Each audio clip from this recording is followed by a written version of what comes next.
रात का सफ़र कितना भयानक हो सकता है ये आप लोगों को नहीं पता होगा। अगर पता करना है तो कहानी पूरी सुननी होगी। क्या होता है इनके साथ। नमस्कार दोस्तों, स्कैरी स्टोरी ऑफिशियल में आप सबका स्वागत है। आज की कहानी की तरफ बढ़ने से पहले चैनल को सब्सक्राइब कर लीजिए और अगर कहानी अच्छी लगती है तो प्लीज़ लाइक एंड कमेंट करना मत भूलिएगा। दोस्तों, आज की कहानी राहुल की है। राहुल अभी विदेश में रहता है और वहाँ से इंडिया आ रहा था। प्लेन से आ रहा था क्योंकि विदेश से तो प्लेन से ही आएंगे। तो वो प्लेन से आ रहा था। उनके घर वाले बहुत खुश थे कि मेरा बेटा विदेश से इतने सालों बाद आ रहा है। घर में उनके मम्मी पापा और एक छोटी बहन थी और राहुल 5 साल पहले गया था और वहीं पर उसने शादी कर ली थी। लेकिन अभी वो अपनी वाइफ को लेकर नहीं आ रहा था, वो अकेले ही आ रहा था। तो उसने सोचा था कि पहले मम्मी पापा को मना लेंगे, उसके बाद अपनी वाइफ को लेकर जाएंगे। यही सोच करके राहुल घर आ रहा था। खुश भी था कि इतने सालों बाद मम्मी पापा से मिलूँगा, बहन से मिलूँगा।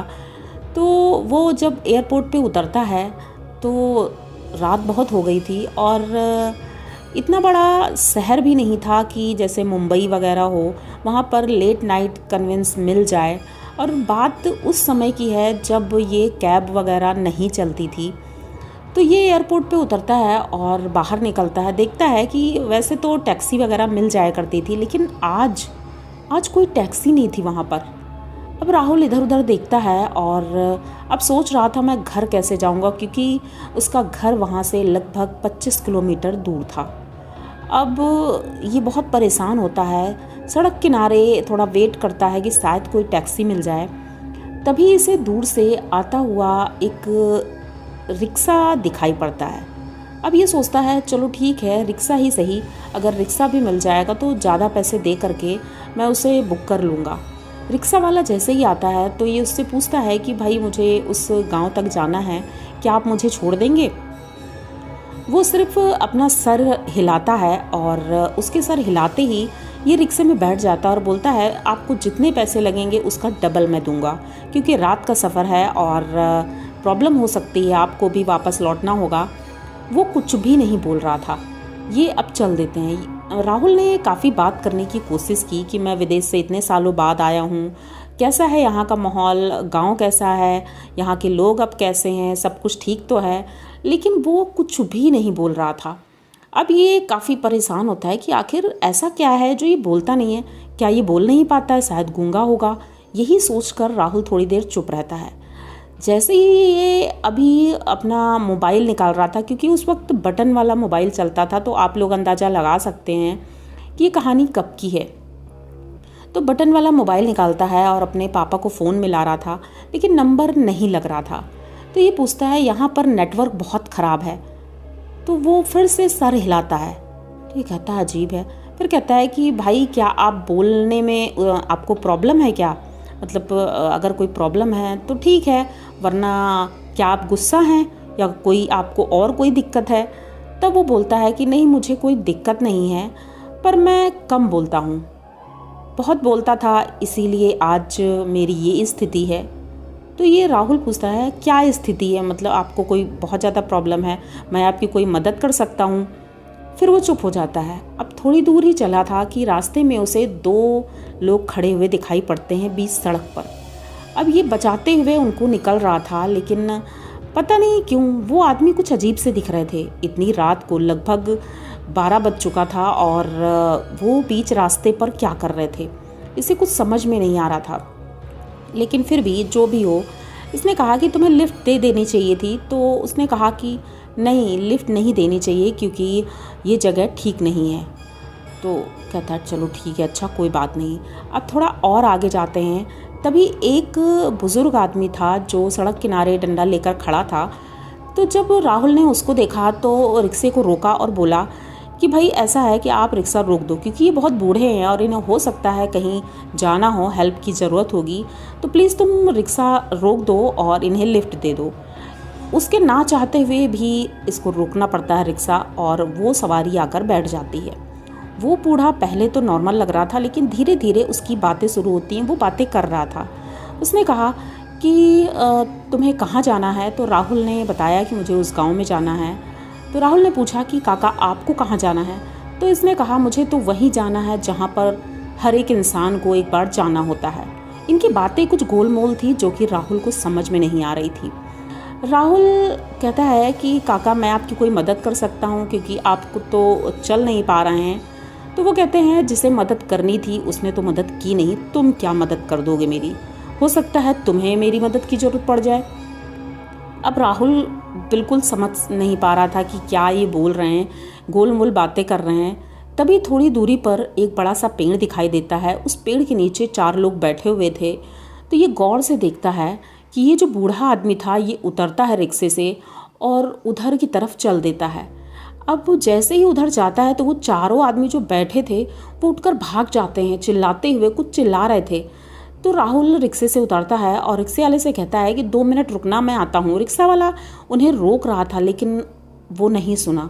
वो दौड़ करके वो बूढ़े आदमी के पीछे पीछे जाता है।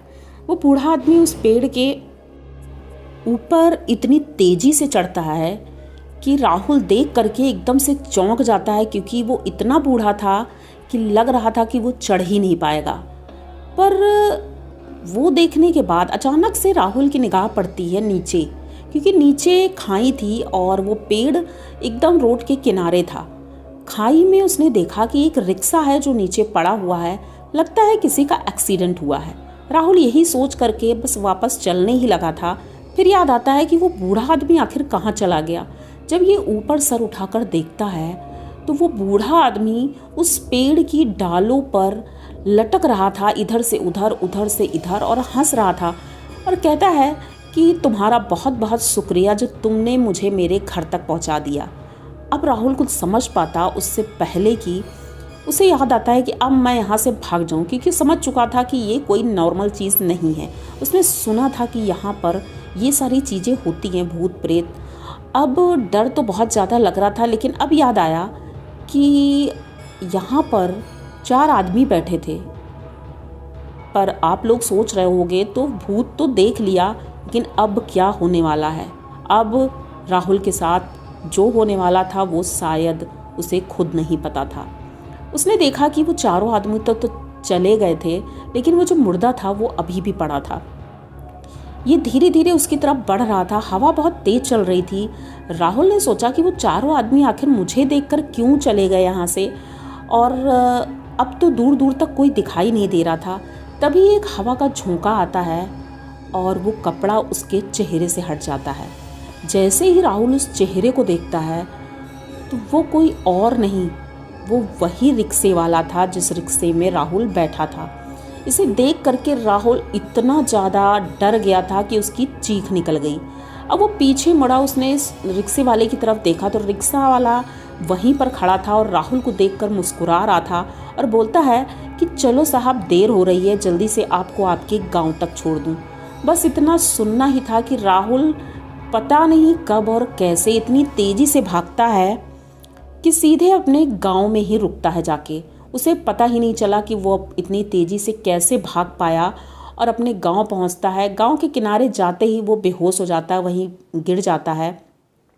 रात का लगभग 1:30 बज चुका था, लेकिन वो वहीं पड़ा रहता है। किसी को कुछ पता नहीं था, गांव के लोगों को तो पता ही नहीं था। वो सुबह तक वहीं पड़ा था।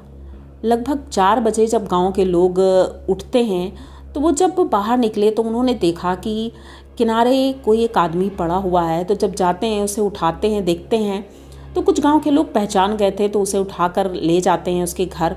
जब उसे होश आता है तब वो बताता है कि मेरे साथ क्या क्या हुआ। अब गांव के लोग भी बहुत ज़्यादा डर गए थे, लेकिन उन्हें पता था। उन्होंने बताया कि उस रास्ते पर कई ऐसी भूतिया घटनाएं हुई हैं जो अक्सर रात में चलने वाले लोगों के साथ होती हैं। ये तो अच्छा हुआ बेटा कि तुम बच गए हो, क्योंकि कई लोग ऐसे हैं जो उस रास्ते से गुजरे हैं और रात के वक्त जिंदा अपने घर तक नहीं पहुँचे हैं।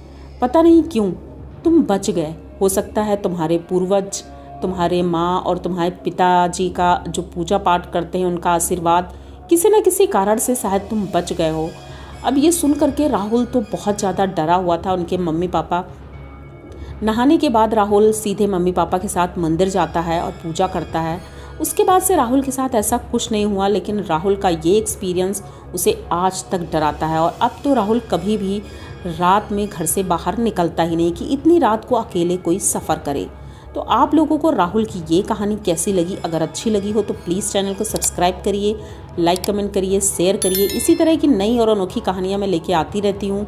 तो मिलते हैं फिर किसी नई कहानी में, तब तक के लिए डरते रहिए।